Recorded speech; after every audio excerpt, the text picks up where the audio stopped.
Tradisi yang melekat selama ini dalam kehidupan umat Islam membaca Al-Quran itu kan dengan mushaf ya, mushaf buku cetak ya. Nah sekarang kan dengan perkembangan era digital ini uh, ada mulai tren ya, tapi mungkin belum semua ya, tidak semua ya. Orang lebih suka membaca Al-Quran itu dengan gadget dan sebagainya. Ini bagaimana ini, Dr. Isman melihat ini efeknya? Apakah sama atau bagaimana? Karena saya lihat juga, saya mengetahui juga kayak di negara-negara Skandinavia dan sebagainya itu orang sudah kembali beralih kepada buku cetak ya. Karena memperhatikan, mencermati, mengevaluasi efek samping ya dari penggunaan gadget, penggunaan digitalize yang secara berlebihan ini juga tidak sehat ya bagi manusia ya. Nah, ini. Yang pertama terkait dengan efektif mana, apakah membaca Al-Quran atau mendengarkan menggunakan kaset. Sebenarnya secara penelitian dua-duanya bermakna untuk kesehatan otak. Tetapi yang didahulukan itu adalah membaca secara langsung. Kenapa membaca? Karena membaca itu ada 3 aktivitas sekaligus. Jadi ada dari mata melihat, kemudian telinga itu mendengar, dan juga ada mulut yang berbicara.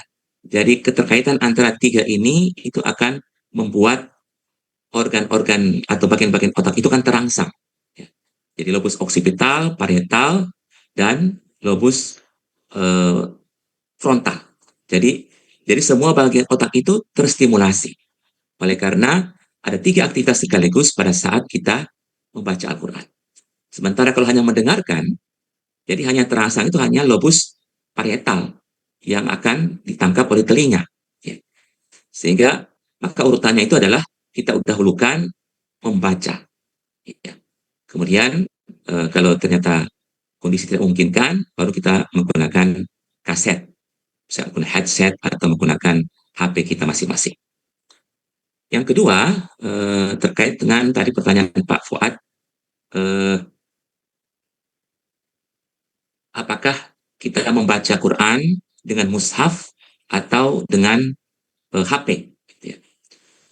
Memang belum ada penelitian secara medis tentang apa perbedaan membaca Al-Quran menggunakan mushaf dengan menggunakan HP.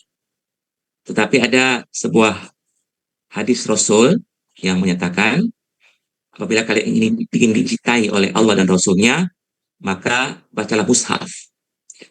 Jadi ada hadisnya bahwa mushaf yang harus dibaca. Memang baca mushaf akan berbeda dengan membaca di HP. Karena sensasinya itu berbeda. Kita kalau pegang mushaf dan pegang HP kan berbeda. Kita pegang mushaf kan kita perlakukan dengan baik, kita cium dia, kemudian kita letakkan dia di tempat yang baik sebaik-baiknya, ditinggikan. Ya. Berbeda dengan kita menggunakan HP. HP ini kan kita masuk ke kamar mandi, bawa HP, padahal di dalamnya ada aplikasi Al-Quran. Artinya perlakuan kita terhadap mushaf dengan HP itu akan sangat berbeda. Nah, perlakuan itulah yang akan mempengaruhi efek daripada bacaan itu diresapi.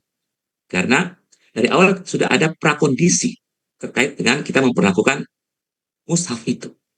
Jadi kita berwudhu dulu, kemudian kita pegang dia dengan hati-hati, kita cium dulu sebelum dan sesudah kita baca, kita memperlakukan dengan penuh hikmat, dengan penuh takzim. Nah, itu ternyata prakondisi yang membuat bacaan Al-Quran kita itu menjadi lebih lancar, lebih fasih, dan bahkan mungkin akan memberikan rahmat bagi orang yang mendengarkan. Jadi,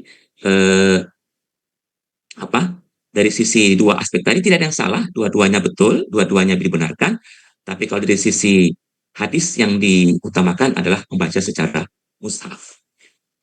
Kemudian yang ketiga, bagaimana dengan orang yang sudah sakaratul maut, kemudian dibacakan bacaan Al-Quran, terutama surat Yasin. Ya.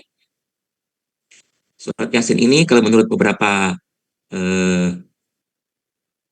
ulama, ini adalah jantungnya dari Al-Quran.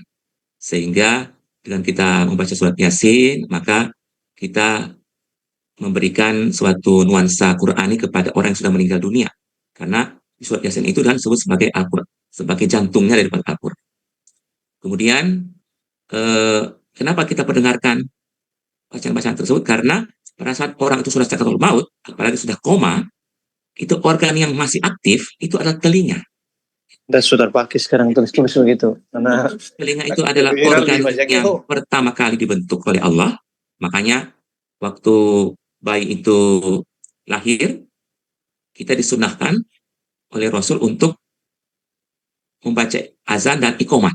Ya, azan di sebelah kanan, iqomat di sebelah kiri. Karena apa? Karena pada saat bayi lahir itu, organ telinga itu sudah berfungsi. Dia sudah tercipta di awal pertumbuhan, tumbuh kembang daripada seorang anak. Nah, begitu juga pada saat dia mau meninggal, seorang manusia itu, organ terakhir yang akan terakhir berfungsi itu juga adalah pendengaran. Walaupun matanya sudah tidak bisa melihat, ya, walaupun sudah tidak bisa menggerakkan tangan kaki, tapi pendengarannya itu masih ada. Makanya bagi teman-teman kalau berbicara dengan pasien koma di ruang ICU atau di ruang intensif, jangan sekali-kali mengucapkan kalimat-kalimat yang menyinggung pasien di hadapan pasien, karena pasien masih mendengar, ya, dia masih menangkap reaksi itu. Nah itu terbukti. Seringkali kalau kita bicara, ya dalam tanda kutip, misalnya menyampaikan prognosa pasien di hadapan pasien, dia mendengar, itu tidak berapa lama akan keluar air mata. Bahkan mungkin akan terjadi perubahan, jantungnya jadi berdetak kencang, nadinya jadi berdetak kencang. Karena apa? Karena dia merespon ke ucapan kita. Makanya seorang dokter, perawat, ya, tenaga medis itu dilarang untuk berbicara secara langsung di hadapan pasien, apalagi pasien koma. Jangan dikira pasien koma itu dia tidak responsif, dia masih respon, apalagi pendengarannya. Karena pendengaran seorang yang sudah koma itu adalah yang sangat sensitif sekali. Sehingga oleh karena itulah maka disunahkan pada pasien-pasien yang sudah sakaratul maut itu untuk memperdengarkan bacaan Al-Quran. Karena diharapkan mudah-mudahan itu akan direspon oleh otaknya dan akan mudah-mudahan terbersih di hatinya untuk membacakan ayat Al-Quran. Minimal bisa membacakan kalimat la ilaha illallah walaupun tidak secara sir, ya, walaupun hanya dalam hati. Mudah-mudahan itu bisa mengiringi dia pada saat sakaratul maut menghadap Allah Subhanahu wa taala. Itu bagian dari upaya kita untuk menstimulasi pasien yang sudah sakaratul maut untuk mudah-mudahan dia bisa sadar. Syukur-syukur kalau di akhir hayatnya dia masih bisa mengucapkan kalimat la ilaha illallah sehingga dia bisa husnul khotimah.